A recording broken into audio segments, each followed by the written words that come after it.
इस बैठक में गांव गरीबों और किसानों का बजट बनाने के लिए सभी दलों ने प्रधानमंत्री और वित्त मंत्री का धन्यवाद किया। प्रधानमंत्री ने सभी सांसदों से कहा कि वो सरकार की उपलब्धियां जनता के बीच ले जाएं। बैठक के बाद सरकार ने फिर साफ कहा कि वो किसी भी मुद्दे पर बहस के लिए तैयार है। बजट सत्र के शुरू होने के बाद एनडीए संसदीय दल की पहली बैठक में आम बजट का मसला सबसे प्रमुख रहा। एनडीए और पार्टी दोनों ने वित्त मंत्री अरुण जेटली की ओर से सोमवार को पेश बजट को गांव, गरीब, किसान और देश में गुणवत्तापूर्ण बदलाव लाने वाला करार दिया। बैठक में पार्टी ने बजट में गांवों और किसान के हितों का ध्यान रखने के लिए प्रधानमंत्री नरेंद्र मोदी और वित्त मंत्री अरुण जेटली को धन्यवाद दिया।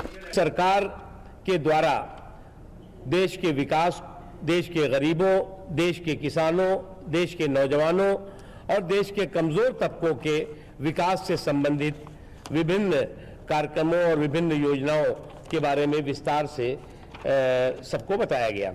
बैठक में प्रधानमंत्री ने एनडीए सांसदों से कहा कि वो सुनिश्चित करें कि नई प्रधानमंत्री फसल बीमा योजना में किसानों को 100% कवरेज मिले।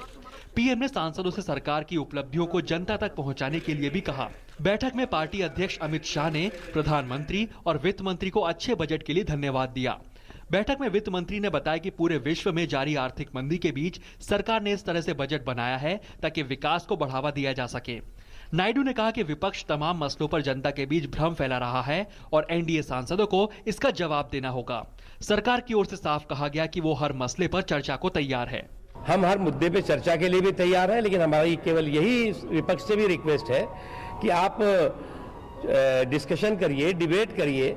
उसके साथ ही साथ जो लेजिस्लेटिव वर्क है, जिसके लिए कि देश के लोगों ने हमें संसद में भेजा है, उस लेजिस्लेटिव वर्क को भी, उस विधायी कार्य को भी हमें ईमानदारी के साथ करना चाहिए। बैठक में हरसिमरत कौर बादल, रामविलास पासवान, नरेश गुजराल भी मौजूद थे। पार्लियामेंट टीम के साथ news night desk, DD news. तो बहस कीजिए, चर्चा कीजिए, लेकिन साथ साथ विधायी कामों को भी उस तरफ भी ध्यान दीजिए, ये कह रहे थे नकवी साहब। लेकिन जिस तरह से हम देख रहे हैं कि संसद में